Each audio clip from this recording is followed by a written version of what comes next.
ഫാൻസുകാര് കൂടുതലുള്ളവർ പുറത്തിറങ്ങില്ല. അതുകൊണ്ടാണ് ചങ്ങമ്പുഴയാണോ തോന്നുന്നു പറഞ്ഞു, ഫാൻസുകാര് കൂടുതൽ, ഫാൻസ് അസോസിയേഷൻ ഉള്ളവർ പുറത്തിറങ്ങാറില്ല. കാരണം അങ്ങനെയാണല്ലോ, മമ്മൂട്ടിക്ക് ഫാൻസ് അസോസിയേഷൻ ഉണ്ട്, അയാൾ പുറത്തിറങ്ങാറില്ല. അതാണല്ലോ ഈ അടുത്ത സമയത്ത് വിനീത് ശ്രീനിവാസൻ എന്ന് പറയുന്ന ഒരു സിനിമാ നടൻ അമ്പലപ്പറമ്പില് പാട്ട് പാടാൻ വന്നിട്ട് പാട്ടുപാടി നിമിഷങ്ങൾക്കകം PT ഉഷയേക്കാൾ വേഗത്തിൽ ഓടി അയാൾ കാറിൽ കയറി സ്ഥലം വിട്ടു. എന്താ കാര്യം? ഫാൻസ് അസോസിയേഷന്റെ ശല്യം അല്ലെങ്കിൽ അവരുടെ സ്നേഹപ്രകടനങ്ങളുടെ പേരിലാണ്. ചങ്ങമ്പുഴയാണോ അതോ മറ്റാരെങ്കിലും ആണോ എന്ന് എനിക്കറിയില്ല. ആരായാലും പറഞ്ഞത് ഇങ്ങനെയാണ്.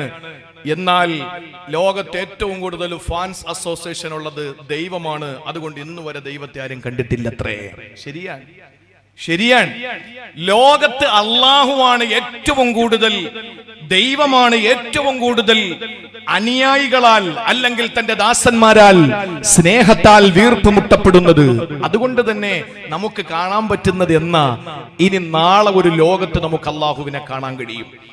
പക്ഷേ നമ്മുടെ അടുത്ത് അള്ളാഹു ഉണ്ട്. ഇത് ഒന്നാമത്തെ തത്വമാണ്. ഇനി 2 വിശദീകരണങ്ങൾ കുറച്ചിട്ട് ഞാൻ പറയാണ്. രണ്ടാമത്തേത്, പരീക്ഷണങ്ങൾ നമുക്ക് വരും. അത് സാമൂഹികമാകും, സാമ്പത്തികമാകും, കുടുംബത്തിൽ നിന്നാകും, വ്യക്തി ജീവിതത്തിലാകും. അതുപോലെ തന്നെ ഏത് മേഖലകളിൽ നിന്നും നമുക്ക് ഒരുപാട് പരീക്ഷണങ്ങൾ നേരിടും. ആ പരീക്ഷണങ്ങൾ നേരിടുമ്പോൾ അള്ളാന്റെ സഹായം എന്താ അള്ളാഹ് പറഞ്ഞത്? ഒത്തിരി നാൾ കഴിഞ്ഞിട്ട് വരുമെന്നല്ല, അള്ളാഹു പറഞ്ഞ ഇതേ വാക്ക് തന്നെയാണ് പറഞ്ഞത്. സൂറത്തുൽ ബഖറ 214 ആയത്തിൽ അള്ളാഹു പറയുകയാണ്, പ്രവാചകന്മാരെ സംബന്ധിച്ച് ഹിക്കായത്ത് ചെയ്ത് ഉദ്ധരിച്ചുകൊണ്ട് അള്ളാഹു പറയുകയാണ്. എപ്പോഴാണ് ഇത് പറഞ്ഞതെന്നറിയോ? വിശുദ്ധ ഖുർആൻ പറയുകയാണ്, അം ഹസിബതും അൻ തദ്ഖുലുൽ ജന്നത വലമ്മാ യഅതികും മസലുൽ ലദീന ഖലൂ മിൻ ഖബ്ലികും മസ്സതുഹുമുൽ ബഅസാഉ വല്ലറാ وزلزلوا حتى يقول الرسول والذين آمنوا معه متى نصر الله. അള്ളാന്റെ ഭാഷ നിങ്ങളൊന്ന് ശ്രദ്ധിക്കുവോ? അള്ളാഹു നമ്മളോട് ചോദിക്കുകയാണ്. അത് ആക്ഷേപത്തിന്റെ ചോദ്യമാണോ? അത് ഒരു ഉത്തരം കിട്ടാത്ത ചോദ്യമാണോ? അതല്ല ഒരു അവഗണനയുടെ ചോദ്യമാണോ? അത് ഓരോരുത്തരുടെ മനസ്സിൽ കൊള്ളുന്ന രീതിയിൽ ഇരിക്കും ആ ചോദ്യങ്ങള്. അള്ളാഹ് ചോദിക്കുകയാണ്, അം ഹസിബുത്തും, നിങ്ങളുടെ ഭാവം എന്താണ്? നിങ്ങൾ എന്താണ് ഭാവിക്കുന്നത്? നിങ്ങൾ എന്താണ് കരുതുന്നത്? അന്തദ്ഖുലുൽ ജന്ന, നിങ്ങൾക്കങ്ങ് സ്വർഗം കിട്ടുമെന്നാണോ? വലമ്മാ യഅതികും മസലുൽ ലദീന ഖലൂ മിൻ ഖബ്ലികും, നിങ്ങളുടെ മുൻഗാമികൾ അനുഭവിച്ച ത്യാഗമുണ്ടല്ലോ, നിങ്ങളുടെ മുൻഗാമികൾ അനുഭവിച്ച വേദനകളുണ്ടല്ലോ, നിങ്ങളുടെ മുൻഗാമികൾ അനുഭവിച്ച മാനസികമായ പിരിമുറുക്കങ്ങളുണ്ടല്ലോ, സാമ്പത്തികമായ നഷ്ടങ്ങളുണ്ടല്ലോ, ശാരീരികമായ ദുർബലതകളുണ്ടല്ലോ, അതുപോലെ തന്നെ സമൂഹത്തിൽ നിന്നും അവർ അനുഭവിച്ച പീഡനങ്ങളുണ്ടല്ലോ. ഇതെല്ലാം അനുഭവിക്കാതെ നിങ്ങൾക്കങ്ങ് വെറുതെ സ്വർഗം കിട്ടുമെന്ന് മോഹിക്കുകയാണോ? അത് വ്യാമോഹമാണ്. മസ്സതുഹുമുൽ ബഅസാ വല്ലറാ, അവർക്ക് കഷ്ടതകളും കഷ്ടപ്പാടുകളും പ്രതിസന്ധികളും പ്രാരാബ്ധങ്ങളും വിഷമങ്ങളും വൈമനസ്യങ്ങളും എല്ലാം അവർ തേടിയെത്തിയിരുന്നു. അവസാനം അവര് കിടുകിടാ വിറയ്ക്കപ്പെട്ടവരാ. അവർ ഭൂമി കുലുക്കം കൊണ്ട്, ഭൂചലനം കൊണ്ട്, പരീക്ഷണങ്ങൾ കൊണ്ട്, കാലമുസീബത്തുകൾ കൊണ്ട്, പ്രകൃതിക്ഷോഭങ്ങൾ കൊണ്ട് ഈ നിലയിലെല്ലാം അവര് പീഡിപ്പിക്കപ്പെട്ടവരാ. അവസാന ഹത്തായ ഖൂലർ റസൂൽ, അവരുടെ നേതാക്കന്മാരായ പ്രവാചകന്മാർ വന്നിട്ട് ചോദിക്കുകയാണ്, വല്ലദീന ആമനൂ മഅ, അവരോടൊപ്പം വിശ്വാസികളായ അങ്കുലി പരിമിതമായ അല്ലെങ്കിൽ ന്യൂനപക്ഷങ്ങളായ വിശ്വാസികളും ചോദിക്കുകയാണ്, മത്താ നസ്റുല്ലാഹ്, എപ്പോഴാണ് അല്ലാഹുവിന്റെ സഹായം വരിക? ഏത് സമയത്താണ് അല്ലാഹുവിന്റെ സഹായം വരിക? ഇത്രയും അല്ലാഹു കാണുന്നില്ലേ ഞങ്ങൾ പീഡിപ്പിക്കപ്പെടുന്നത്? ഇത്രയും ഭീകരമായ പീഡനങ്ങൾ ഞങ്ങൾ അനുഭവിക്കുന്നത് കാണുന്നില്ലേ? ഇതെല്ലാം ഞങ്ങൾ അനുഭവിക്കുമ്പോൾ, ഇത്രയും വലിയ പീഡനങ്ങൾ ഞങ്ങൾ ഏറ്റുവാങ്ങുമ്പോൾ, ഇതെല്ലാം ഞങ്ങളുടെ റബ്ബ് കണ്ടുകൊണ്ടല്ലേ നിൽക്കുന്നത്? ഇനി എന്നാണ് സഹായം വരിക? ഇനി എപ്പോഴാണ് സഹായം വരിക? ഒന്നൊന്നായി വിശദീകരിക്കേണ്ടതുണ്ട്. പക്ഷേ സാഹചര്യങ്ങൾ മനസ്സിലാക്കിയിട്ട് ഞാൻ ആ വിഷയങ്ങളിലേക്ക് തൽക്കാലം പോകുന്നില്ല. പ്രിയപ്പെട്ടവരെ, ഓരോ നക്കമിട്ടക്കമിട്ടക്കമിട്ട് നമ്മുടെ മുന്നിൽ നിരത്തപ്പെട്ടാൽ ഇതെല്ലാം ഈ കാലഘട്ടത്തിലാണോ ഖുർആൻ അവതരിപ്പിച്ചത്? ഇന്ന് ജനാധിപത്യത്തിന്റെ ശ്രീകോവിലാകുന്ന നിയമസഭയുടെയും സെക്രട്ടേറിയറ്റിന്റെയും രാജ്ഭവന്റെയും അതുപോലെ തന്നെ മറ്റുള്ള കോടതികളുടെയും മുന്നിൽ നിന്നാണോ ഹബീബ് ഓതി തന്നത് എന്ന് നമുക്ക് ചോദിച്ചു പോകുന്ന, ചിന്തിച്ചു പോകുന്ന, ഊഹിച്ചു പോകുന്ന ആ ഒരു നിലയിലേക്ക് വർത്തമാനകാല സാഹചര്യങ്ങൾ എത്തപ്പെടുമ്പോൾ അതത്രയും മാത്രമാണ് ഞാനൊന്ന് മനസ്സിലാക്കാൻ പറയുന്നത്. പ്രിയപ്പെട്ടവരെ, നമ്മൾ ചോദിച്ചു പോകുന്നുണ്ടല്ലോ, എപ്പോഴാണ് റബ്ബേ നിന്റെ സഹായം വരിക? ഇനി എന്നത്തേക്കാണ് നീ സഹായം വെക്കുന്നത്? ഞങ്ങൾ അനുഭവിക്കുന്നത് ലാ ഇലാഹ ഇല്ലല്ലാഹ് വിശ്വസിച്ചതിന്റെ പേരിലല്ലേ? മുഹമ്മദുർ റസൂലുള്ളാഹിയുടെ പ്രചാരകരായതിന്റെ പേരിലല്ലേ? ഇത്രയും കഷ്ടപ്പാടുകൾ ഞങ്ങൾ അനുഭവിക്കേണ്ടി വരുന്നത് അതുകൊണ്ടാണല്ലോ. ഇനി എപ്പോഴാ സഹായം വരിക എന്ന് ചോദിക്കുന്നത് അല്ലാഹുവിന്റെ ഹബീബ് മാത്രമല്ല, കൂടെയുള്ള വിശ്വാസികൾ മാത്രമല്ല. പ്രിയപ്പെട്ട സഹോദരങ്ങളെ, അതൊരു വലിയ ഭൂതകാലത്തിന്റെ ചരിത്രത്തെ, വർത്തമാനകാല സാഹചര്യത്തിന്റെ കാലടിച്ചകൾ മനസ്സിലാക്കിയിട്ട് ഭാവിയുടെ ജീവിതത്തിന്റെ ചിന്തകൾ മുൻകൂട്ടി കണ്ടുകൊണ്ട് അള്ളാഹു അറിയിച്ചു കൊടുക്കുകയാണ്. ആ സമയത്ത് നബി സല്ലല്ലാഹു അലൈഹി വസല്ലമ തങ്ങളോട് അള്ളാഹ് പറയുകയാണ്, ഓ മുഹമ്മദേ, എന്റെ പ്രിയപ്പെട്ട അഹ്മദേ, എന്റെ ഹബീബേ, അലാ ഇന്ന നസ്റുല്ലാഹി ഖരീബ്. കണ്ടോ, ഖുർആനിന്റെ വാക്കുകൾ കണ്ടോ, ഖുർആനിന്റെ കലിമത്ത് കണ്ടോ? നേരത്തെ ഞാൻ പറഞ്ഞതിൽ അല്ലാഹു പറഞ്ഞത് ഇന്നി ഖരീബ്, ഞാൻ നിങ്ങളുടെ അടുത്ത് തന്നെ ഉണ്ട്, ചോദിച്ചോളൂ, ഞാൻ നിങ്ങൾക്ക് തരാമെന്നാണ്. ഇവിടെ പറയുന്നു, പീഡനങ്ങൾ ഏറ്റുവാങ്ങുമ്പോൾ നിങ്ങൾ ആരുടെ മുന്നിലാണ് കൈകൾ നീട്ടുന്നത്? ആരുടെ മുന്നിലും നിങ്ങൾ കൈ നീട്ടണ്ട. അലാ ഇന്ന നസ്റല്ലാഹി ഖരീബ്, എന്റെ സഹായം നിങ്ങൾക്കടുത്താണ്, സമീപസ്ഥനാണ്, ഞാൻ നിങ്ങളുടെ തൊട്ടടുത്ത് തന്നെ ഉണ്ട്. കുറച്ച് വിഷമങ്ങൾ നിങ്ങൾ ഇപ്പൊ അനുഭവിക്കേണ്ടി വരും. നിങ്ങൾക്കറിയോ ഖബ്ബാബ് ബിനുൽ അറത്ത് റളിയല്ലാഹു തആല അൻഹു? ആരാണ് ഖബ്ബാബ് റളിയല്ലാഹു തആല അൻഹു? പരിശുദ്ധ ദീനിനു വേണ്ടി നമ്മൾ എന്ത് ത്യാഗമാ സഹിച്ചത്, എന്ത് വിഷമമാ നമ്മൾ സഹിച്ചിട്ടുള്ളത്? പ്രിയപ്പെട്ട സഹോദരങ്ങളെ, സഹാബാക്കൾ അനുഭവിച്ച ത്യാഗത്തിന്റെ കണക്കുകൾ പറഞ്ഞാൽ, അവരനുഭവിച്ച വേദനയുടെ, പ്രയാസത്തിന്റെ, പരീക്ഷണങ്ങളുടെ കണക്കുകൾ അവതരിപ്പിച്ചാൽ നമ്മളൊന്നും ദീനിനു വേണ്ടി ഒന്നും ചെയ്തിട്ടില്ല. പ്രിയപ്പെട്ടവരെ, ഒട്ടകത്തിന്റെയും കുതിരകളുടെയും കാലുകളിൽ പാവപ്പെട്ട സഹാബത്തിന്റെ കാലുകൾ കൂട്ടിക്കെട്ടുമായിരുന്നു. എന്നിട്ട് കുതിരകളെ ഓടിച്ചു വിടുമായിരുന്നു. വലിയ വലിയ പർവ്വതത്തിന്റെ താഴ്വാരകളിലൂടെ, അതുപോലെ തന്നെ വലിയ മലമടക്കുകളിലൂടെ, വലിയ വലിയ പാറക്കെട്ടിനിടയിലൂടെ കുതിരകളെ ഓടിച്ചു വിടുമായിരുന്നു. പാവപ്പെട്ട സഹാബത്തിന്റെ തലകൾ ചെന്നിട്ട് പാറകളിലടിച്ചിട്ട് ആ തലയോട്ടിപ്പൊട്ടി പിളർന്നിട്ട് തലച്ചോറ് ചീറ്റിത്തെറിക്കുമായിരുന്നു. മുക്കാലിയിൽ കെട്ടിയിട്ട് ഒരു 3 വലിയ കമ്പുകൾ ചേർത്ത് വെച്ചിട്ട് അതിൽ അല്ലാഹുവിന്റെ റസൂലിന്റെ സഹാബാക്കളെ കെട്ടിയിട്ട് അടിയിൽ ഇങ്ങനെ തീ കൊളുത്തുമായിരുന്നു. വിറകുകൾ കൂട്ടിയിട്ട് തീ കത്തിക്കുമായിരുന്നു. ഇതെവിടെയോ കേട്ട പഴങ്കഥ പോലെ ചിന്തിക്കല്ലേ. ഇത് മുല്ലാ നസ്റുദ്ദീൻ ഹോജയുടെ കഥ പോലെ കേക്കല്ലേ. ഇതേതെങ്കിലും ഒരു ചരിത്രത്തിന്റെ മായാവി കഥ പോലെ കേക്കല്ലേ. ഇത് അല്ലാഹുവിന്റെ റസൂലിന്റെ സഹാബത്ത് അനുഭവിച്ച ത്യാഗമാണ്. അവരനുഭവിച്ച ത്യാഗം വിവരിക്കാൻ നമുക്ക് കഴിയില്ല. ആ പ്രിയപ്പെട്ട സഹാബാക്കൾ തന്നെ പറഞ്ഞല്ലോ, ഞങ്ങൾ തൂക്കിയിടപ്പെട്ടവരായി കത്തിക്കരിക്കുമ്പോൾ ഞങ്ങളുടെ ചോരയും നീരും വീണിട്ടാണ് പലപ്പോഴും തീ കെട്ടുപോകാറുള്ളത്. അത്രയും ഭീകരമായ പീഡനങ്ങൾ ഞങ്ങൾ അനുഭവിച്ചു. അതിലേറ്റവും വലിയ പീഡനം അനുഭവിച്ചത് ആരെന്നറിയോ? ഒരിക്കലും മരുപ്പച്ചകലയായ മരുഭൂമിയിലൂടെ നടന്നു പോകുന്നു. ആരാ? കിസ്റയെ വിറപ്പിച്ച, കൈസറിനെ വിറപ്പിച്ച ഖത്താബിന്റെ ഹംദമയുടെ മകനായി ബാല്യകാലത്ത് ഒരുപാട് ആട്ടിൻപറ്റങ്ങളെയും മേച്ച് നടന്ന് യുവാവായപ്പോൾ സിറിയയിലും യമനിലും ചെന്ന് പട്ടവസ്ത്ര വ്യാപാരം നടത്തി അവസാന മുഖാല ചന്തയുടെ മുതലാളിയായി മാറിയ ഖത്താബിന്റെയും ഹംദമയുടെയും മകനായി ജനിച്ച ലോകം കണ്ട ഏറ്റവും വലിയ വില്ലാളി വീരനായ വിജിഗീഷുവായ ധീരനായ മഹാനായ ഉമറുൽ ഫാറൂഖ് റളിയല്ലാഹു അൻഹു നടന്നു പോകുമ്പോൾ മഹാനായ ഖബ്ബാബ് ബിനുൽ അറത്ത് റളിയല്ലാഹു അൻഹു എതിരെ വരികയാ. ഉമർ തങ്ങൾ പിടിച്ചു പിടിച്ചു നിർത്തിയിട്ട് ചോദിച്ചു, ഹബ്ബാബേ, എന്തെങ്കിലും നിനക്ക് ദീനിനെ പറ്റി പറയാനുണ്ടോ? അൽഹംദുലില്ലാഹ്, ദീൻ എത്ര സുന്ദരമാ. ഉമർ തങ്ങൾ ചോദിച്ചു, ഹബ്ബാബേ, നീ ഇസ്ലാമിലേക്ക് കടന്നു വരുമ്പോൾ അനുഭവിച്ച എന്തെങ്കിലും വിഷമഘട്ടങ്ങളെ പറ്റി കിട്ടുന്നു വിവരിക്കാൻ കഴിയുമോ? ഹബ്ബാബ് തങ്ങൾ പറഞ്ഞത് എന്തെന്നറിയോ? എനിക്ക് പറയാനറിയില്ല, എനിക്ക് വിവരിക്കാൻ അറിയില്ല, വേണമെങ്കിൽ ഞാനൊന്ന് കാണിച്ചു തരാ എന്ന് പറഞ്ഞിട്ട് ഹബ്ബാബ് തങ്ങൾ തന്റെ കുപ്പായം അങ്ങ് പൊന്തിച്ചു കൊടുക്കുകയാ. അല്ലാ, ഖബ്ബാബ് ബിനുൽ അറത്ത് റളിയല്ലാഹു തആല അൻഹുവിന്റെ മുതുകത്ത് നോക്കുമ്പോ കണ്ട കാഴ്ച എന്തെന്നറിയോ? കാരിരുമ്പ് പോലെ കറുത്ത ഉമറിനെ പോലെ കരയിപ്പിച്ചു പോയി. ഖബ്ബാബ് ബിനുൽ അറത്ത് റളിയല്ലാഹു അൻഹുവിന്റെ മുതുകത്ത് കണ്ട കാഴ്ച എന്തെന്നറിയോ? പ്രിയപ്പെട്ടവരെ, ഏതെങ്കിലും ഒരു പോളിസ്റ്റർ തുണിയെടുത്തിട്ട് അയൺ ബോക്സ് നമ്മൾ വെക്കുമ്പോൾ, അല്ലെങ്കിൽ എന്തെങ്കിലും കൂട്ടിയിട്ട് തീ കത്തിക്കുമ്പോൾ പ്ലാസ്റ്റിക് ഉരുകി പിടിക്കുന്നത് കണ്ടിട്ടില്ലേ? അതുപോലെ മുതുകത്തിങ്ങനെ ഉരുകി പിടിച്ചിരിക്കുന്ന കാഴ്ചയാ.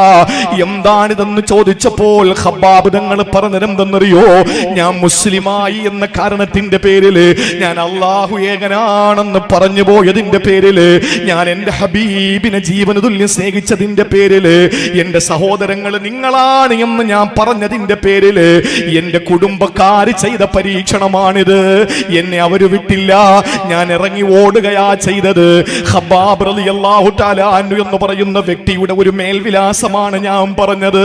ഇതേ ഖബ്ബാബ് ബിനുൽ അറത്ത് റളിയല്ലാഹു തആല അൻഹു, ഇതേ ഖബ്ബാബ് ബിനുൽ അറത്ത് റളിയല്ലാഹു തആല അൻഹു ഒരു ദിവസം മക്കയിലേക്ക് പോവുകയാ. കരിമ്പടം പുതച്ചു നിൽക്കുന്ന കറുത്ത സുന്ദരിയായ കരിങ്കൽ ഭിത്തി കൊണ്ട് നിർമ്മിക്കപ്പെട്ട കഅബാലയത്തിന്റെ തണലിൽ അല്ലാഹുവിന്റെ ഹബീബ് വിശ്രമിക്കുകയാ. റസൂലുള്ള ഇങ്ങനെ ഒരു തലയെടുത്തൊരു കയ്യിലേക്ക് വെച്ചിട്ട് ഇങ്ങനെ തണൽ കൊണ്ട് കിടക്കുകയാ. ഓടിച്ചെന്നിട്ട് ഖബ്ബാബ് ബിനുൽ അറത്ത് തങ്ങൾ ചോദിക്കുകയാണ്, അലാ തസ്തൻസിറുലനാ, അലാ തസ്തൻസിറുലനാ, ഞങ്ങൾക്ക് വേണ്ടി സഹായം ചോദിക്കുന്നില്ലേ നബിയേ? അലാ തദ്ഉലനാ, ഞങ്ങൾക്ക് വേണ്ടി ദുആ രക്കുന്നില്ലേ? അനുഭവിച്ചു നബിയേ, കുറെ അനുഭവിച്ചു, ഇനി താങ്ങാൻ പറ്റുന്നില്ല. ആലോചിക്കണം ചോദിക്കുന്ന ഘട്ടമേതെന്ന്. മുസ്ലിമായി പോയതിന്റെ പേരില് കുടുംബത്തിൽ നിന്ന് പോലും അനുഭവിക്കേണ്ടി വന്ന ത്യാഗമുണ്ടല്ലോ, വേദനകളുണ്ടല്ലോ. ഇതെല്ലാം കടിച്ചിറക്കി നിൽക്കുന്ന ഖബ്ബാബ് റളിയല്ലാഹു അൻഹു ഓടിച്ചെന്നിട്ട് നബി തങ്ങളോട് ചോദിക്കുകയാ, അലാ തസ്തൻസിറുലനാ, ഞങ്ങൾക്ക് വേണ്ടി സഹായം ചോദിക്കുന്നില്ലേ? അലാ തദ്ഉല്ലാഹ ലനാ, ഞങ്ങൾക്ക് വേണ്ടി റബ്ബിനോടൊന്ന് ചോദിച്ചൂടെ എന്ന് അല്ലാഹുവിന്റെ ഹബീബിനോട് ചോദിക്കുമ്പോ നബി തങ്ങൾ തണലിൽ നിന്ന് പതുക്കെ അങ്ങ് എഴുന്നേൽക്കുകയാ. എന്നിട്ട് ആ സഹാബി അടുത്തേക്ക് വിളിച്ചിട്ട് തോളത്ത് തട്ടിയിട്ട് പറയുകയാണ്, എന്റെ ഖബ്ബാബേ, മുൻഗാമികളായ ആളുകളെ നിനക്കറിയോ? പ്രവാചകന്മാരുടെ മുൻഗാമികളായ അനുയായികളെ നിനക്കറിയോ? അതിൽ ഒരാളെ കൊണ്ടുവന്ന് പരസ്യമായിട്ട് നടുറോട്ടിൽ നിർത്തിയിട്ട് ആളുകളുടെ മുമ്പിൽ വെച്ച് വിചാരണ ചെയ്യുകയാണ്. ഒരു ഈർച്ചവാള് കൊണ്ടുവന്നിട്ട് ആ പാവപ്പെട്ട മനുഷ്യന്റെ തലയിലേക്ക് വെച്ചിട്ട് താഴേക്ക് ഇങ്ങനെ ഒരൊറ്റ വലിയ, പണ്ട് നമ്മുടെ പനപൂരിന്റെ പ്രദേശങ്ങളിൽ ഓല കെട്ടിയ വീടുകളല്ലേ, ഇന്നാണല്ലോ രമ്യകർമ്മങ്ങളും ഓടിട്ട വീടുകളും ഷീറ്റിട്ട വീടുകളും കോൺക്രീറ്റ് വീടുകളും വന്നത്. പണ്ട് കാലങ്ങളിൽ ഓലമുടയുന്നത് നമുക്കറിയുമല്ലോ. ആ ഓലമുടയുന്ന രീതി എങ്ങനാണ്? വെട്ടിയിടപ്പെട്ട ഏതോ ഒരു തെങ്ങിൻ തോപ്പിലെ ഒരു ഓല എടുത്തിട്ടതിന്റെ മുകളിൽ വെച്ചിട്ട് താഴേക്ക് ഇങ്ങനെ കീറിയിട്ട് രണ്ട് മടലുകളായി മാറ്റാറുണ്ടല്ലോ. ഇതുപോലെ രണ്ട് പിളർപ്പായിട്ടങ്ങ് മാറ്റുകയാണ് ആ മനുഷ്യരെ. എന്നിട്ടോ മറ്റൊരാളെ വിളിച്ച് പരസ്യമായി കൊണ്ട് നിർത്തുകയാ. എന്നിട്ട് ഈ ഇരുമ്പിന്റെ ചീർപ്പ് കൊണ്ടുവന്നു. ഇരുമ്പിന്റെ ചീർപ്പ് കൊണ്ടുവന്നിട്ട് അവന്റെ മാംസം ഇങ്ങനെ വാർന്നെടുക്കുകയാ, ഇങ്ങനെ വാർന്നെടുക്കുകയാ. അവന്റെ മാംസവും അവന്റെ എല്ലിൽ നിന്ന് ഞരമ്പും അവന്റെ തോലും തൊലിയുമെല്ലാം ഇങ്ങനെ ചീർപ്പിലൂടെ താഴേക്ക് വന്നു. ഇതൊന്നും പ്രിയപ്പെട്ടവരെ ഏതെങ്കിലും ഒരു കള്ളക്കഥകളല്ല. ഇതെല്ലാം മുൻഗാമികളായ പ്രിയപ്പെട്ട അനുയായികൾ ക്ഷമിച്ചു. നിബിതങ്ങൾ പറയുന്നു, ഖബ്ബാബേ, ഖബ്ബാബേ, മനസ്സിലാക്കണം, ഇതൊന്നും അവരുടെ ദീൻ വിട്ടു പോകുന്നതിനെ അവരെ പ്രേരിപ്പിച്ചില്ല. വല്ലാഹി ലയുതിമ്മന്നല്ലാഹു ഹാദൽ അംറ, ഈ ദീനിനെ അല്ലാഹു പൂർത്തീകരിക്കും ഖബ്ബാബേ, ഈ ദീനിനെ അല്ലാഹു പൂർത്തീകരിക്കും ഖബ്ബാബേ. ഏതുവരെ എന്നറിയോ? ഹത്താ യസീറ റാകിബു മിൻ സൻആ, ഇറാഖിലെ സൻആയിൽ നിന്ന് ഇലാ ഹദറമൗത്ത്, യമനിലെ ഹദറമൗത്ത് വരെ ആയിരക്കണക്കായ മൈലുകൾ താണ്ടിയിട്ട് ഇറാഖിലെ സൻആയിൽ നിന്ന് യമനിലെ ഹളറമൗത്ത് വരെ ഒരു മനുഷ്യൻ യാത്ര ചെയ്യും. ലാ യഖാഫു ഇല്ലല്ലാഹു വദ്ദീബ അലാ ഗനബിഹി. തന്റെ കൂട്ടത്തിൽ ഉള്ള ആട്ടിൻപറ്റങ്ങളെ ചെന്നായ പിടിക്കുമെന്ന് പേടിയല്ലാതെ വേറൊന്നും വേണ്ട. അതുപോലെ അള്ളാഹുവിനെ മാത്രം പേടിച്ചാ മതി. ഇതേത് കാലത്തിലാണ് പറയുന്നതെന്നറിയോ? പിടിച്ചുപറിക്കാരുടെ ഒരു വലിയ സങ്കേതമുണ്ടായിരുന്ന കാലമാണ്.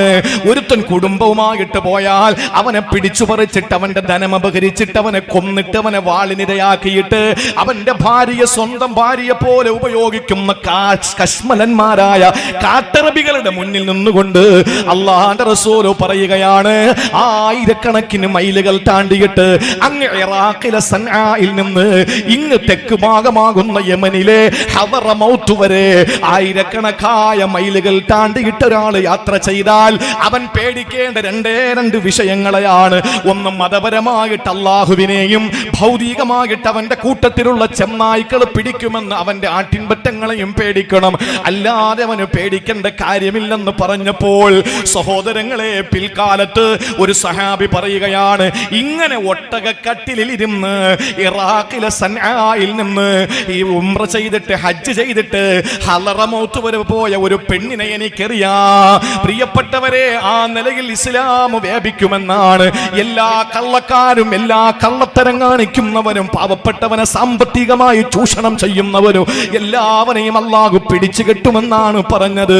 എന്നിട്ട് നബി തങ്ങൾ പറയുന്നു, പക്ഷെ വലാകിന്നകും തസ്തഅജിലൂ, നിങ്ങൾക്ക് അല്പധൃതി കൂടുതലാണ്, അങ്ങനെ പെട്ടെന്നൊന്നും കാര്യങ്ങൾ നടക്കൂല. അതുകൊണ്ട് ഹബ്ബാബേ, പൊന്നുമോനെ, മടങ്ങിപ്പോയ്ക്കോ, ക്ഷമിച്ചോ, നിനക്ക് അല്ലാഹു പ്രതിഫലം തരുമെന്ന് പറഞ്ഞിട്ട് അല്ലാഹുവിന്റെ ഹബീബ് ഓതി കൊടുത്തതാണ് മതാ നസ്റുല്ലാഹ് അലാ ഇന്ന നസ്റല്ലാഹി ഖരീബ്. രണ്ടാമത്തെ അള്ളാഹുവിന്റെ സഹായം നമുക്ക് സമീപസ്ഥനായി അള്ളാഹു എത്തിച്ചു തരുമെന്നാണ്.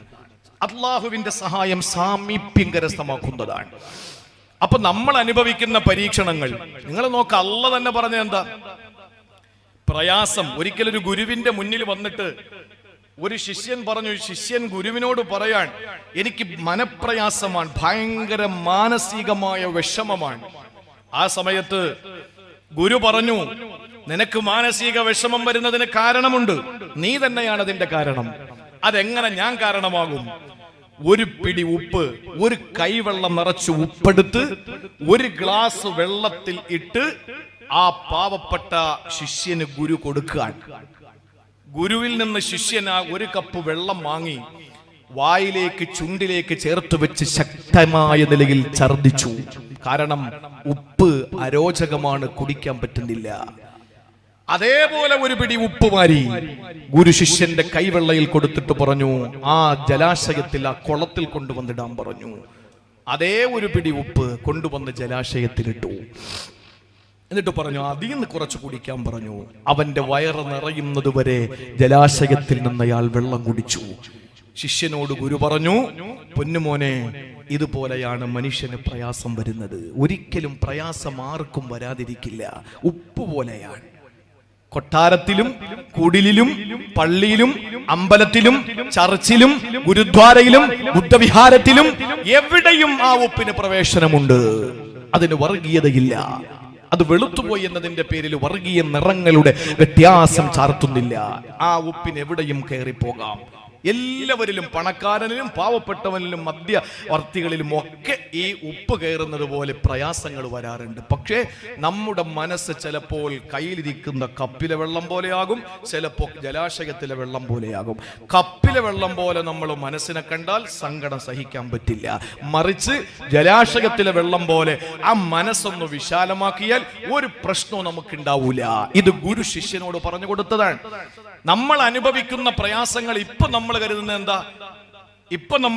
എന്താ? ഏറ്റവും ഒടുവിൽ ലേറ്റസ്റ്റ് ആയിട്ട് നമ്മൾ കരുതുന്ന എന്താ? ഇന്ത്യ മഹാരാജ്യത്ത് നമ്മൾ പോകേണ്ടി വരുമെന്നുള്ളതാണ്. നമ്മുടെ മുൻഗാമികൾ പോയില്ലേ? ഞാൻ ആ ഭാഗത്തെ പറ്റി ഒന്നും പറയുന്നില്ല. ഞാൻ പറയുന്നത്, പ്രിയപ്പെട്ടവരെ, നമ്മുടെ മുൻഗാമികൾ അനുഭവിച്ച ത്യാഗങ്ങൾ, അവരനുഭവിച്ച വിഷമങ്ങൾ, അവരനുഭവിച്ച പ്രയാസങ്ങൾ, നമ്മുടെ ജീവിതത്തിൽ നമ്മൾ അനുഭവിക്കുന്ന പ്രയാസങ്ങളോട് തട്ടിച്ചു നോക്കുമ്പോൾ അവർ ജലാശയത്തിൽ ഉപ്പ് കലർത്തിയവരെ പോലെയും നമ്മൾ കൈയിരിക്കുന്ന ഒരു കപ്പിൽ ഉപ്പ് കലർത്തിയവരെ പോലെയുമാണ്. നമുക്കത് താങ്ങാൻ പറ്റുന്നില്ല.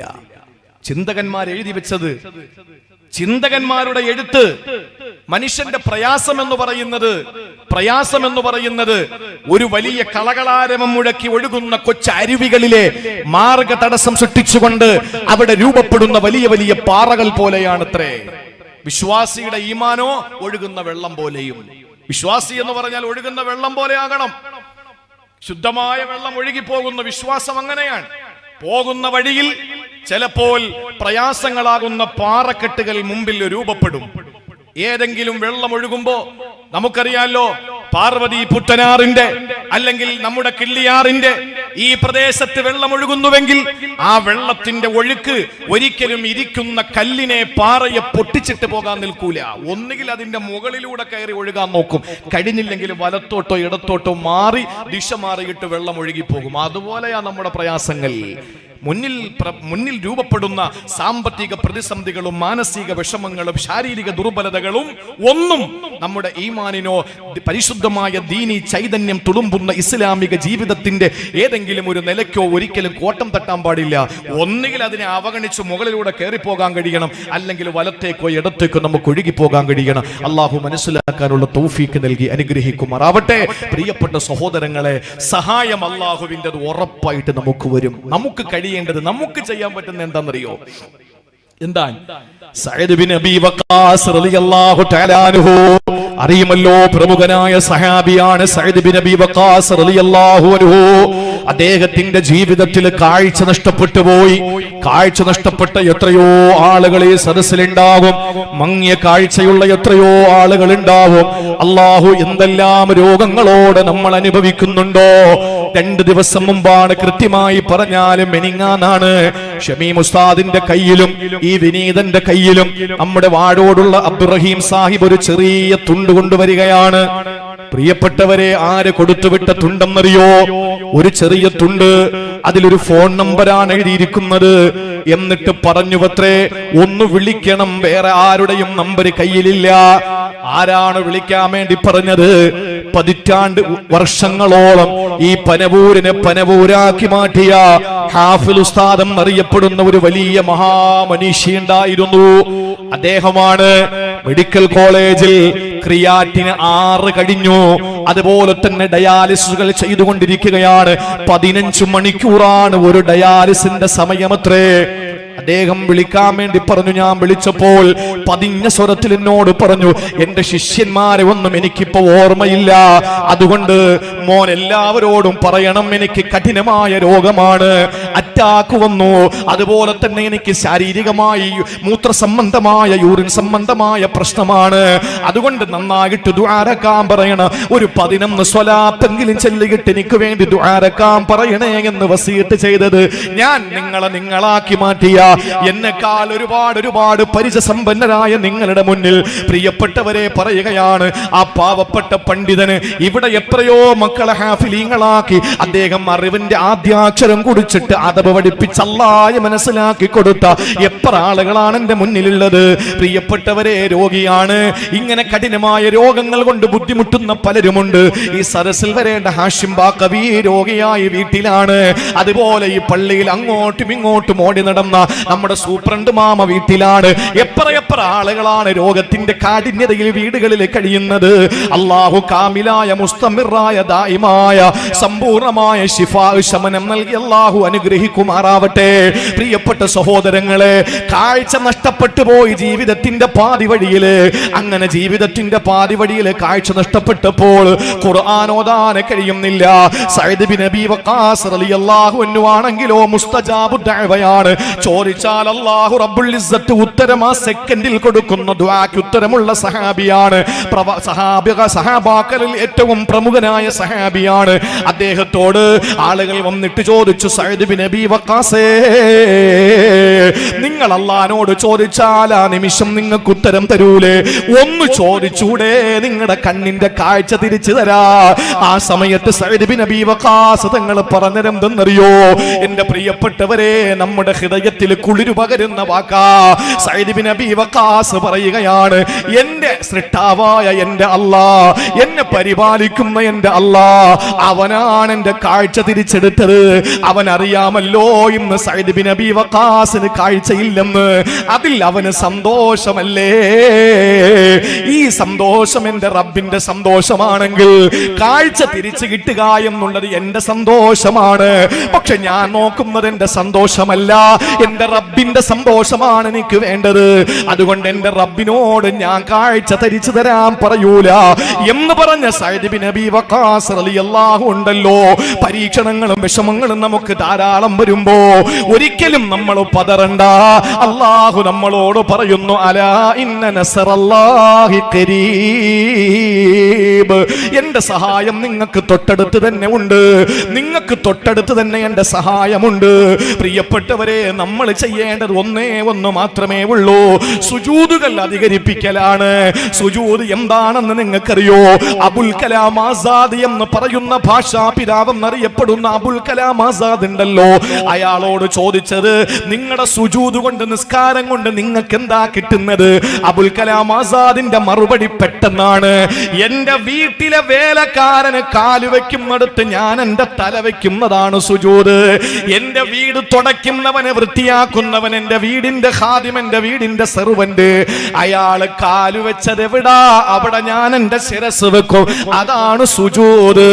ആരുടെ മുന്നിലും കുനിക്കാത്ത അന്തസ്സിന്റെ, ആഭിജാത്യത്തിന്റെ, ഇസ്സത്തിന്റെ തലയുണ്ടല്ലോ, നടന്നു പോകുന്ന നിലത്തു വെച്ചിട്ട് ഒരു മനുഷ്യന്റെ വൃത്തികെട്ട അവയവമാകുന്ന പൃഷ്ഠഭാഗത്തെ ഉയർത്തി വെച്ചിട്ട് പറയുന്നതെന്താ? സുബ്ഹാന റബ്ബിയൽ അഅ്ലാ വബിഹംദിഹി, നീയാണ് അത്യുന്നതൻ റബ്ബേ, നീയാണ് സർവശക്തനായ അല്ലാഹ്. ഇത് ആരെ പോലെയാണ്? നമ്മൾ സുജൂദിലേക്ക് വിടുമ്പോ, ഇന്നത്തെ ഇശാ മുതൽ ഒന്ന് ചിന്തിച്ചു നോക്ക്. സുജൂദിൽ നമ്മൾ കിടക്കുമ്പോ ചിന്തിക്കണം, ഞാൻ എങ്ങനാണ് കിടക്കുന്നത്? ഞാൻ എന്റെ ഉമ്മയുടെ ഉദരത്തിൽ നിന്ന് പുറത്തു വന്ന് 2 വയസ്സ് വരെ ഞാൻ കിടന്നത് പോലെയാണ് ഇപ്പൊ കിടക്കുന്നത് എന്ന് പറഞ്ഞാലും, പച്ച മലയാളത്തിൽ പറഞ്ഞാലും, മുട്ടിലിഴഞ്ഞിട്ടല്ലേ സുജൂദിൽ കിടക്കുന്നത്. മുട്ടിലിഴഞ്ഞ് റബ്ബിനോട് പറയണം, എന്റെ അല്ലാഹ്, ഒരുപാട് പ്രയാസങ്ങളുണ്ട്, നിന്റെ സഹായം അടുത്ത് തന്നെ ഉണ്ടെന്ന് നീ പറഞ്ഞിട്ടുണ്ട്. സഹോദരങ്ങളെ, ഞാൻ രാഷ്ട്രീയം പറയാണെന്ന് ചിന്തിക്കരുത്. കോടിക്കണക്കിന് അനുയായികളുള്ള മാർക്സിസ്റ്റ് സൈദ്ധാന്തികനായിരുന്ന സഖാവ് ലെനിൻ, കോടിക്കണക്കിന് അനുയായികളുള്ള മാർക്സിസ്റ്റ് സൈദ്ധാന്തികനായ ലെനിൻ ക്ഷയരോഗം പിടിപെട്ട് അയാളുടെ ശരീരത്തിന്റെ ഒരു ഭാഗം ഇങ്ങനെ തളർന്നു പോവുകയാ. ആ സമയത്ത് തന്റെ ഉറ്റ സുഹൃത്താകുന്ന സഖാവ് സ്റ്റാലിന് കത്തെഴുതുകയാ. 1890 തോന്നുന്നു നോബൽ നേടിയ അലക്സാണ്ടറിന്റെ ഏതോ ഒരു കളക്ഷനിൽ നിന്ന് ഈ കത്ത് കണ്ടെടുത്തതായിട്ട് ചരിത്രം പറയുന്നുണ്ട്. ചിന്തിച്ചു നോക്ക്. സഖാവ് ലെനിൻ മാർക്സിസ്റ്റ് സൈദ്ധാന്തികനാണ്. സഖാവ് സ്റ്റാലിന് കത്തെഴുതുകയാണ്, സഹോദരാ, എന്റെ ഉറ്റ സുഹൃത്തെ, എന്റെ കരളിന്റെ കഷ്ണമേ, എന്റെ സുഹൃത്തെ, എന്റെ ശരീരം ക്ഷയം വന്നിട്ട് തളർന്നിരിക്കുകയാണ്. എനിക്ക് നീ ഒരു സഹായം ചെയ്യുമോ? എന്ത് സഹായമാണ് വേണ്ടത്? എനിക്ക് ഒരു കുപ്പി വിഷം തരുമോ? മരിക്കാനാ, സഹിക്കാൻ പറ്റാത്ത വേദന. സഖാവ് സ്റ്റാലിൻ ദുഃഖത്തോടെ ഓർക്കുന്നുണ്ട്.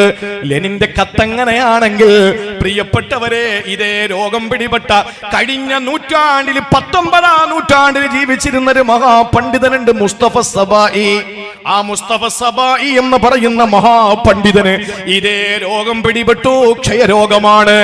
ഒരു വശം മുഴുവനും തളർന്നു പോയി, ഇടതുഭാഗം മുഴുവനും തളർന്ന അവശനായി. കാല് ചലിക്കുന്നില്ല, കൈ ചലിക്കുന്നില്ല, കണ്ണനങ്ങുന്നില്ല, നാവ് കുഴയുകയാണ്, ഒരു മൂക്ക് ചലിക്കുന്നില്ല. ഒരു ഭാഗം മുഴുവനും തളർന്നു കിടക്കുന്ന മുസ്തഫ സബായി തന്റെ ഉറ്റ ചങ്ങാതിക്ക് കത്തെഴുതുന്നതെന്തെന്നറിയോ? അൽഹംദുലില്ലാഹ്, എനിക്ക് ക്ഷയരോഗം പിടിപെട്ടെന്റെ ഒരു ഭാഗം തളർന്നിരിക്കുകയാണ്. പക്ഷെ രണ്ട് ഭാഗവും തളർത്താൻ കഴിവുള്ള അല്ലാഹ് എന്റെ ഒരു ഭാഗമല്ലേ തളർത്തിയുള്ളൂ. അൽഹംദുലില്ലാഹ്. മുസ്തഫ സബായിക്ക് ഉണ്ടായത് സഖാവ്, കോടിക്കണക്കിന് ആളുകളുടെ നേതാവായ സഖാവിൽ ലെനിനില്ലാതെ പോയ ഒന്നുണ്ട്. അത് വാരിയെല്ലിന്റെ ഉള്ളിലുള്ള ലാ ഇലാഹ ഇല്ലല്ലാഹ്. ആ വിശുദ്ധമായ കലിമയാണ്. എത്ര നമ്മുടെ ഉള്ളിൽ ഈമാൻ വർദ്ധിക്കുമോ അത്രയും പരീക്ഷണങ്ങൾ നമുക്ക് വന്നുകൊണ്ടിരിക്കും. അതിൽ യാതൊരു സംശയമില്ല. ഒരു ചെറിയ ഉണർത്തൽ എന്നുള്ള നിലയിൽ ഞാൻ പറയാൻ, ജീവിതത്തിൽ ഹൻസ എന്ന് പറയുന്ന ഒരു പെണ്ണുണ്ടായിരുന്നു. ചരിത്രങ്ങൾ ഞാൻ കുറച്ചു പറയാൻ പരമാവധി ശ്രമിക്കുകയാണ്. ഹൻസ എന്ന് പറയുന്ന പെണ്ണ് ജീവിതത്തിൽ അവളുടെ ബാപ്പ ഒരു കല്യാണം കഴിച്ച് അതിൽ ഒരു തന്റെ പ്രിയപ്പെട്ട വാപ്പയിലൂടെ ഒരു സഹോദരൻ ഉണ്ടായി. പേര് സക്കർ എന്നാണ്. ഈ സക്കർ എന്ന സഹോദരൻ തന്റെ കളിക്കൂട്ടുകാരനായി. ഹൻസ എന്ന് പറയുന്ന പെണ്ണിന് സക്കർ വല്ലാത്ത അടുപ്പക്കാരനായി. വാപ്പയുടെ മകനാണ്, വാപ്പോത്ത സഹോദരനാണ്. പക്ഷേ ജീവിതത്തിന്റെ കളിക്കൂട്ടുകാരനായ സക്കർ ഒരിക്കൽ പെട്ടെന്ന് പനി ബാധിച്ചിട്ട് മരിച്ചു. അത് സഹിക്കാൻ പറ്റാതെ വന്ന ഹൻസ കരയുക മാത്രമല്ല, ഹൻസ മുടി വാരി പിരിത്തിട്ടു. കൗമാരത്തിലേക്ക് അടുക്കുന്ന സമയം ആ പ്രിയപ്പെട്ട ഹൻസ മുടിവാരി പിരിത്തിട്ട് അഴിച്ചിട്ട കാർക്കൂന്തലുകളുടെ ഇടയിൽ ഭ്രാന്തികളെ പോലെ കവിത എഴുതി തന്റെ സക്കറിനു വേണ്ടിയിട്ട്, തന്റെ സഹോദരൻ സക്കർ മരിച്ചുപോയ വേദന സഹിക്കാൻ പറ്റാതെ ആ പ്രിയപ്പെട്ട ഹൻസ കരയാൻ തുടങ്ങി. ഹൻസ വളർന്നു, കരച്ചിലു മാറി, ഭ്രാന്തമായ മനസ്സു മാറി, അവളുടെ മനസ്സ് പാകപ്പെട്ടു തുടങ്ങി. അവസാനം ഹൻസയുടെ മനസ്സിൽ കയറിക്കൂടിയ ഒരു കാമുകനുണ്ട്. പേര് മുഹമ്മദ് മുസ്തഫ സ്വല്ലല്ലാഹു അലൈഹി വസല്ലമ തങ്ങളെ പറ്റി മനസ്സിലാക്കി. അവസാനം ഇസ്ലാമിന്റെ അനുയായിയായി മാറി. ആ ഹൻസ വിവാഹിതയായി 4 ആൺമക്കളെ അള്ളാഹു സമ്മാനിച്ചു. ഖാദിസിയ യുദ്ധം നടക്കുമ്പോ ഭർത്താവില്ല, 4 പൊന്നുമക്കൾ മാത്രമാണ് ഹൻസാക്കുന്നുള്ളത്. ആ ഹൻസ 4 മക്കളെയും വിളിച്ചിട്ട് പറഞ്ഞു, പൊന്നുമക്കളെ നിങ്ങൾ പെട്ടെന്ന് കുളിച്ചിട്ട് വാ. ആ കുളിക്കാൻ പോയ പൊന്നുമക്കളോട് പറഞ്ഞു, മക്കളെ ഇത് സാധാരണ കുളിയല്ല, നിങ്ങൾ നന്നായിട്ട് നീയത്ത് വെക്കണം, ഇത് മയ്യത്ത് കുളിയാ. 4 മക്കളും ഉമ്മ പറഞ്ഞതുപോലെ മയ്യത്ത് കുളി കഴിഞ്ഞിട്ട് വന്നു. ആ 4 മക്കളുടെ നേരെയും വെള്ളത്തുണി നീട്ടിക്കൊടുത്തിട്ട് പറഞ്ഞു, മക്കളെ ഇത് കഫൻ പുടവയാ, ഈ മക്കളെ കഫൻ പുടവ വാങ്ങി ധരിക്കുകയാ. എന്നിട്ട് ഉമ്മ നന്നായിട്ട് അപ്പർ തേച്ചു കൊടുക്കുകയാ 4 മക്കൾക്കും. എന്നിട്ട് ആ ഉമ്മ 4 മക്കളോടും പറഞ്ഞു, പൊന്നുമക്കളെ മാ ഹിന്ദു അബാക്കും, വല്ലാഹി ഞാൻ നിങ്ങളുടെ വാപ്പായെ ചതിച്ചിട്ടില്ല, നിങ്ങൾ 4ഉം ഒരു വാപ്പയുടെ മക്കൾ തന്നെയാ. ഈ പാവപ്പെട്ട ഹൻസ എന്ന ഉമ്മ പറയാ, മക്കളെ നിങ്ങൾ ഖാദിസിയ രണഭൂമിയിലേക്ക് പോയാൽ പടച്ചവനാണ്, തിരിച്ചു വരരുത്. നിങ്ങൾ ഈ രണാങ്കണത്തിൽ നിന്ന് തിരിച്ചു വരരുത് മക്കളെ, നിങ്ങൾ ധീരമായി പോരാടണമെന്ന് പറഞ്ഞു. ഹൻസ റളിയല്ലാഹു തആല അൻഹ ആ 4 മക്കളെയും രക്തസാക്ഷികളാകാൻ വേണ്ടിയിട്ട് ഖാദിസിയ രണഭൂമിയിലേക്ക് പറഞ്ഞു വിടുന്നു. എന്നിട്ട് നമസ്കരിച്ചുകൊണ്ട് ദുആരക്കുന്നു, പടച്ച റബ്ബേ എന്റെ 4 മക്കളെയും നീ ഷഹീദാക്കണേ അല്ലാ, ഒരു മോനെ പോലും എനിക്ക് നീ തിരിച്ചു തരല്ലേ റബ്ബേ.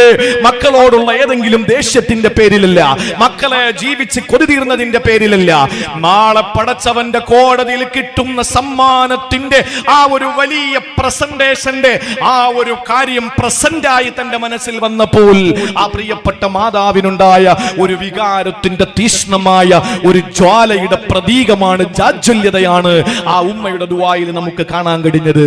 അവസാനം 4 മക്കളും രക്തസാക്ഷികളായി. പ്രിയപ്പെട്ട ഉമ്മയുടെ മുമ്പിൽ വന്നിട്ട് ആരോ സങ്കടത്തോടെ പറഞ്ഞു, ഹൻസ നിങ്ങളുടെ 4 മക്കളും ഷഹീദായി. ആ സമയത്ത് 2 കരങ്ങൾ വീണ്ടും ഉയർത്തുകയാ റബ്ബിലേക്ക്. എന്നിട്ട് പറഞ്ഞു, അൽഹംദുലില്ലാഹ്, നാളെ സ്വർഗ്ഗത്തിൽ 4 ശുഹദാക്കളുടെ ഉമ്മയായി നീ എന്നെ തെരഞ്ഞെടുത്തല്ലോ. ഇതിനപ്പുറം ഈ പാവപ്പെട്ട ഹൻസയ്ക്ക് നീ എന്തായി ദുനിയാവിലും ആഖിറത്തിലും തരേണ്ടത്? ഞാൻ കൃതാർത്ഥയാണ് തമ്പുരാനെ എന്ന് പറയാൻ ഹൻസയ്ക്ക് കഴിഞ്ഞത്. ഏത് ഹൻസ? തന്റെ സഹോദരനാകുന്ന സക്കർ മരിച്ചപ്പോൾ ഭ്രാന്തിയായി മുടിവാരി പിരിത്തിട്ട ആ ഹൻസയിൽ നിന്ന് 4 മക്കളെ ഷഹീദാക്കാൻ കഴിഞ്ഞ ഹൻസാക്ക് മനസ്സിനകത്ത് തോന്നിയ ആ വികാരം അന്നില്ലാത്ത ഒന്ന് ഹൻസയ്ക്ക് ഇപ്പമുണ്ട്. അതാണ് ലാ ഇലാഹ ഇല്ലല്ലാഹു മുഹമ്മദുർ റസൂലുള്ളാഹ്. നമുക്കതുണ്ടെങ്കിൽ പരീക്ഷണങ്ങൾ ഏറ്റവും നല്ല കഞ്ചാവിന്റെ ലഹരിയോടെ നമുക്ക് അനുഭവിക്കാൻ കഴിയും. കഞ്ചാവിന്റെ ലഹരിയേക്കാൾ വലിയ ലഹരിയായിട്ട് നമുക്ക് അനുഭവിക്കാൻ കഴിയും പരീക്ഷണങ്ങൾ. വീണ്ടും വീണ്ടും ചോദിക്കും, നീ താ പടച്ചവനെ, പരീക്ഷണങ്ങൾ താ അല്ലാ. എത്ര ചരിത്രങ്ങളാ നമുക്ക് പറയാൻ സമയമില്ല. അതുകൊണ്ട് ദുആ ചെയ്താൽ ഉത്തരം ഇന്നി ഖരീബ്, അള്ളാഹു പരീക്ഷണങ്ങൾ തന്നാൽ അവന്റെ സഹായം നസ്റുല്ലാഹി ഖരീബ്. ഇനി മൂന്നാമത് എന്താ പറഞ്ഞെന്നറിയോ? എന്റെ പ്രിയപ്പെട്ട സഹോദരങ്ങളെ, സമയം ഇനി അരമണിക്കൂറുടെയാണ് പ്രസംഗത്തിന്റെ ടൈം ഉള്ളത്. ഇൻഷാ അല്ലാഹ് വളരെ സുപ്രധാനമായ 2-3 കാര്യങ്ങൾ പറയാനുണ്ട്. നാളെ സമാപനമാണ്. ഒരാളും ഇൻഷാ അല്ലാഹ്, ഞാനും ആതിഥേയനാണ്, നിങ്ങളും ആതിഥേയരാണ്. ഇതിലിപ്പോ അതിഥി ആരെന്നുള്ളതിലാണ് ഇപ്പൊ അഭിപ്രായ വ്യത്യാസമുള്ളത്. ഏതായിരുന്നാലും ഇൻഷാ അല്ലാഹ് ഈ ദിവസം നമ്മുടെ ജീവിതത്തിൽ ശഅബാൻ മാസത്തിന്റെ രാവാ. അത് വലിയൊരു മഹലായ ഫദ്ൽ അല്ലാഹു നമുക്ക് തന്നതാ. ഒരു വർഷക്കാലത്തെ നമ്മുടെ ബജറ്റ് അവതരണം നടക്കാൻ പോവാം. നിയമസഭയിൽ ബജറ്റ് അവതരണം നടന്നാൽ നമ്മൾ കൃത്യമായി ചാനലുകൾ മാറ്റി മാറ്റി എന്തിന് സിഗരറ്റിന് വില കൂടിയോ, കള്ളിന് വില കൂടിയോ, കഞ്ചാവിന് വില കൂടിയോ, തുണിക്ക് വില കൂടിയോ എന്നൊക്കെ നോക്കി നമ്മൾ ഇരിക്കാറുണ്ട്. അത് ബജറ്റ് അവതരണം നൈമിഷികമായ ഏതെങ്കിലുമൊക്കെ 2-3 വർഷത്തെ ഒരു ബജറ്റ് അവതരണമായേക്കാം. അതല്ലെങ്കിൽ പ്രതിപക്ഷം അതിന് ഇടപെട്ടുകൊണ്ട് അതിനെ തിരുത്താനും സാധ്യതയുണ്ട്. അങ്ങനെയൊക്കെ നടക്കുന്ന ബജറ്റ് അവതരണത്തിന് നമ്മൾ വലിയ മുഖ്യമായി കാണുമെങ്കിൽ ഇതാ ഈ രാത്രി ഒരു കൊല്ലത്തെ ബജറ്റ് അവതരണം നടക്കാൻ പോവാൻ. ഒരൊറ്റ വർഷത്തെ ഈ രാത്രി തീരുമാനിക്കുകയാണ് അടുത്ത ശഅബാൻ മാസത്തിന്റെ 15-ന് മുമ്പ് ആരൊക്കെ പനവൂരിന്റെ ഖബർസ്ഥാനിൽ മറമാടപ്പെടുമെന്ന്. സജീർ ഫൈസിയുടെ ഉമ്മ മരിച്ചിട്ട് 5 ദിവസമാണ്. കഴിഞ്ഞ ശഅബാൻ മാസത്തിൽ ആ ഉമ്മയ്ക്ക് എഴുതി വെച്ചിരുന്നു, അടുത്ത ശഅബാനിന് മുമ്പ്, അടുത്ത ബജറ്റ് അവതരണത്തിന് മുമ്പ് നിങ്ങൾ ഖബറിലേക്ക് പോകുമെന്ന്. അത് അള്ളാന്റെ തീരുമാനമാണ്, അള്ളാന്റെ തീരുമാനമാണ്. ഇന്ന് നിങ്ങൾക്ക് കിട്ടിയ ചായയും ബിസ്ക്കറ്റും അത് കഴിഞ്ഞ ശഅബാൻ മാസത്തിന്റെ രാവിലെ അള്ളാഹു എഴുതിയതാണ്. 3 യാസീൻ ഓതിയ കൂട്ടത്തിൽ ഒരു യാസീന്റെ പവറാണ് ഇന്ന് കയ്യിൽ കിട്ടിയ ബിസ്ക്കറ്റും ചായയും. കാരണം എന്താ? അത് ബജറ്റ് അവതരണമാണ്. ഇനിയിപ്പോ അടുത്ത വർഷത്തേക്കുള്ള ഇന്ന് രാത്രിയിലെ കൈമാറ്റം ചെയ്യപ്പെടുന്നത്. അപ്പൊ നന്നായിട്ട് നമുക്ക് ദുആറക്കാനുള്ള ഒരു അവസരമാണ്. അതുകൊണ്ട് ഇൻഷാ അല്ലാഹ് വിശ്വാസികൾ ഒരുമിച്ച് കൂടുന്നിടത്ത് ദുആക്ക് ഇജാബത്ത് ഉണ്ടാവും. ചോദിക്കുന്നവൻ ആരും ആവട്ടെ, പക്ഷെ ഇരിക്കുന്നവരൊക്കെ ശ്രേഷ്ഠതയുള്ളവരാണ്. അതുകൊണ്ട് ഇൻഷാ അല്ലാഹ് നമുക്ക് ഒത്തിരി ദുആറക്കാനുണ്ട്. അത് കഴിഞ്ഞേ പോകാവൂ.